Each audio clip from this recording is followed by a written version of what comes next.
All right, let's talk about Wicked. We all know it, we all love it.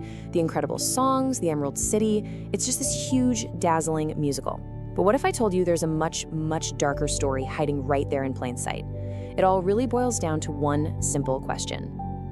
This line right here, it's not just some throwaway piece of dialogue. It's the whole point of the show. It's the question that sets up everything. And it hints that this story is way more complicated than your average fairy tale. And this is the Wicked we all think we know, right? It's the spectacle. It's the bright green lights, the big show-stopping numbers, and of course, that incredible friendship between Glinda and Elphaba. It's beautiful, it's uplifting, but that's just the surface.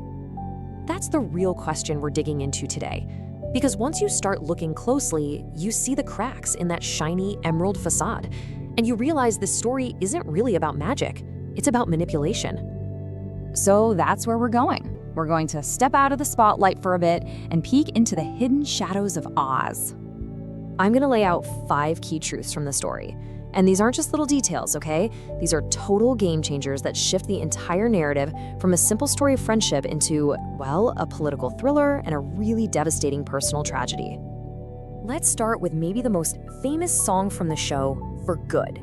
We all know it as this beautiful anthem of friendship, but the reason it's so powerful, it comes from a place of just profound sadness.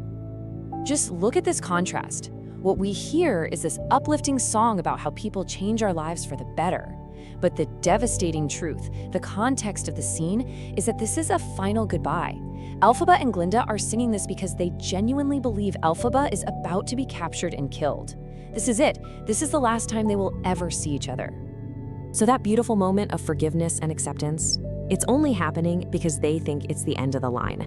It's not really a celebration of their friendship's journey. It's more like a heartbreaking peace treaty right before an execution. And wow, that changes everything about that song, doesn't it? Now, this personal tragedy, it's actually part of something way bigger, because Wicked isn't just a personal story, it is intensely political. To really get what's going on in Oz, you have to understand how they create their villains. And here it is. This might be the most chilling fact in the entire musical. Elphaba, the powerful, green-skinned girl who just wanted to do the right thing, she never becomes the Wicked Witch of the West. That identity is a complete fabrication, a lie cooked up by the government for a very specific reason. And the tool they used to invent this villain, it's one of the oldest tricks in the book: propaganda.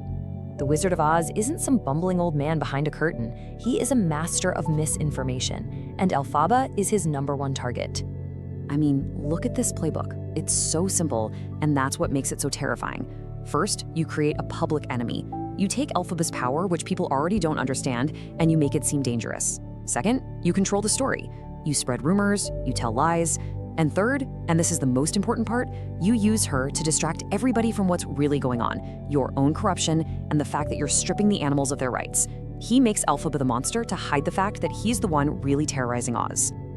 So, you see, the wizard's true power was never magic, it's fear.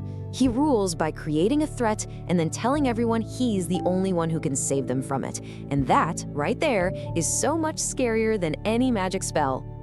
Okay, so if Elphaba was manufactured to be wicked, what does that mean for Glinda, who becomes Glinda the Good? Because her story is just as tragic, just in a much quieter, more subtle way. Glinda gets everything she ever wanted, right? She's adored, she's powerful, she gets the title, but the price for all of that is her soul, bit by bit. She makes all these small, kind of understandable compromises along the way, choosing to be popular instead of telling the truth, choosing to be comfortable instead of brave, and ultimately choosing to support a corrupt system over her own friend. She picks the easy lie because being loved feels so much safer than being right. And you're just left asking yourself, was it worth it? At the end, she's standing there, celebrating a victory that she knows is a total lie, and publicly mourning the friend that she, in her own way, helped condemn. Which brings us to that final massive twist, the moment the entire audience gasps. Elphaba is alive. We all feel that rush of relief. It feels like a happy ending. But when you really stop and think about it, it's one of the darkest parts of the whole story. She has to fake her own death to escape. So yeah, she gets her life, she gets her freedom, but the price is to be completely erased. She has to vanish from the world. and let that horrible lie about her, the Wicked Witch, become her official, permanent history. 1. That's the number of people, aside from her love Fiyero, who knows she's still alive. Just one person. And that one person isn't Glinda. Her best friend is left to mourn her for the rest of her life, never ever knowing the truth. For Elphaba to survive, she has to cut off everything and everyone from her past. She can never go back, she can never clear her name. Her so-called happy ending is actually a life sentence of loneliness. It's a victory that feels an awful lot like a defeat. So when you put all the pieces together, the picture changes completely. The show's most beautiful song is a tragedy. The villain is a total fabrication. The hero is a collaborator in a corrupt government. And the happy ending is a permanent, lonely exile. And that leaves us right back where we started, with that first big question. The musical basically tears down our ideas of good and evil, suggesting they might just be performances or labels that other people stick on us. It is so much more than a simple fairy tale, and it leaves you with a question that's worth thinking about long, long after the curtain falls.